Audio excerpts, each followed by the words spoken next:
Hey, it's JC. Welcome to Urban Knife Guy, where we explore the urban lifestyle and jungle survival.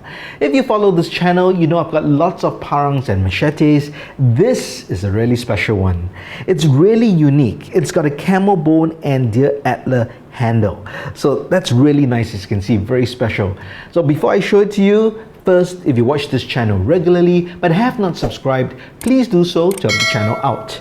And if you'd like to support the channel even more, do check out my shop links in the pinned comment or description below. You can even join as a channel member. Alright, so this particular parang is not made in Malaysia, which is kind of ironic. This is actually made in Pakistan. It is by a company called Element Metal Works, and I got to see this in person, and that's how I bought it. They do have several social links on the website, and I'm going to put those in the description below. But they don't have this particular knife, and a lot of the knives actually featured in their websites, but you probably can check their social medias or even inquire about this particular knife if you like it, or other designs. They basically can do almost any custom design. Alright, let's talk about this knife, and I'll just talk about the general impressions of their work and what I think and how they stand in the international knife making community and what's available on the market. So this really appealed to me once I saw it. I should mention, I've always liked this kind of a stag handle when it comes to certain big knives, like the Bowie knife, right? There is a version with a stag handle, which I've always wanted to get, but I hadn't pulled the trigger. And then I came across this and I thought, wow, this is kind of the best of both worlds, because the Bowie knife is, very Western, and I am Asian, I'm in Southeast Asia, and the parang is really where this particular knife design originated. So to find this particular parang with this handle, to me was the best of both worlds, so no doubt I got it. Okay, so let's have a look at the knife itself. It comes with this sheath.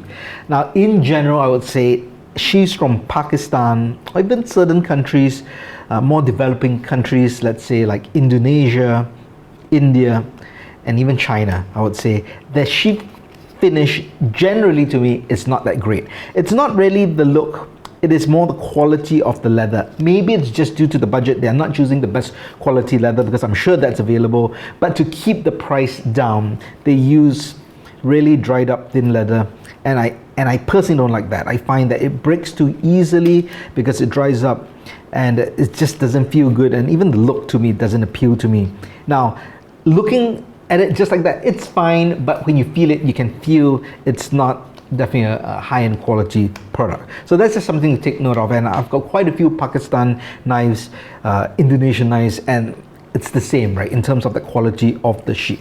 Okay, so that aside, let's talk about the structure or design of the sheath. Alright, it's functionable. You can see there's a retention strap over here and the strap that goes over the bottom guard over here. So it does work, and it's easy to deploy that parang itself. So let's talk about the parang itself. Let's look at that. Isn't that pretty exquisite, right? I talked about this camel bone and deer antler handle, but look at the blade itself.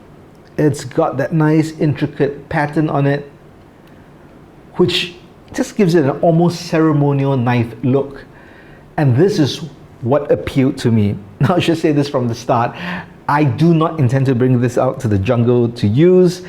This to me is for decoration and for collection only, so don't expect any field tests. But the knife itself, to me, really gorgeous. It's a sort of knife I do have a place for at my place with a shelf and a display stand to hold it. It's kind of like those really nice knives which bad guys would kill people with when they're brought to the lair.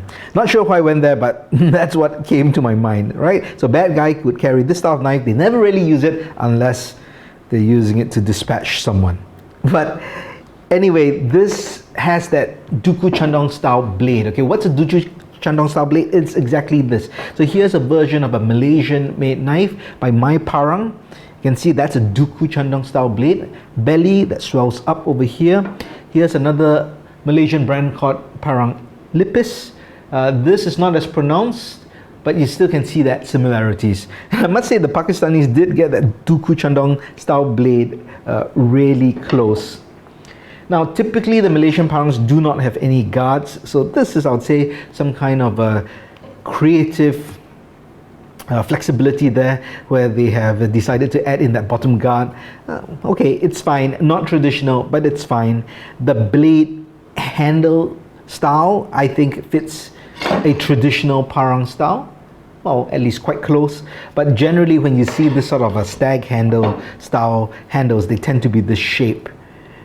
And then this is, it looks like a full tang, even though it's a rat tang, but it comes all the way to the end. That's how it looks like. Now, the blade steel is not stainless steel, it is high carbon steel.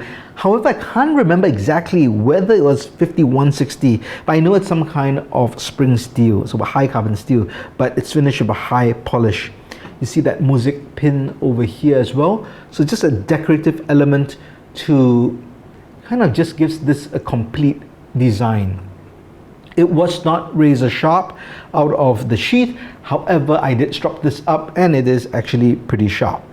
So that's basically it. Well, maybe some specs. This is an 11-inch blade, so odd, I would say length. Normally it's even in length, but that's all right. And this is about 5 inches long, 5 to 5.5 inches, depending where you take it from. So it is very hefty, I would say. It is probably, I didn't measure this, but in my anticipation, 800 grams, which is pretty heavy. Personally, for me, when I go out to the field, if I have a parang, I'm looking at that half a kg or 500 gram mark. If not, it gets a bit too heavy if you're going to be swinging and using this a lot. So I can't attest to its field worthiness. As mentioned, that's not what it is. It's really just to showcase that great overall design and execution. Now let's talk about just the finish. Great fit and finish. I know a lot of people seem to be against Pakistan knives. I've talked about Pakistan knives before. You can check out the video in the link in the card above or description below. And the long story short is that I think they can make good quality knives. They need to up their quality control, but when they do, or if you get a chance to actually feel and choose the knives, you will have absolutely no problem getting that value for your money. Now, would I use a Pakistani knife as my chosen survival knife if I'm going out into the field? Probably not. But if I'm looking for a collector's replica knife, something pretty, or something that I can use for light camp use, absolutely no problem with Pakistan-made knives. And there's a lot of artistry, I think, that goes into the products, and this is an example of it as well. Well, that's it. Don't want to make too long a video for a knife that I'm not actually using in the field, but I thought it was just so unique and exquisite that you guys would like to have a look at it. Well, let me know what you think of this particular Duku Chandong. Do you think it's exquisite? Do you think it's got the best of both worlds of having that artistry and that particular traditional knife design? Do let me know your thoughts in the comments below. If you liked the video, please give it a thumbs up, and if you like the content in general, please subscribe to the channel and hit that notification bell. Thanks for watching. Talk to you soon.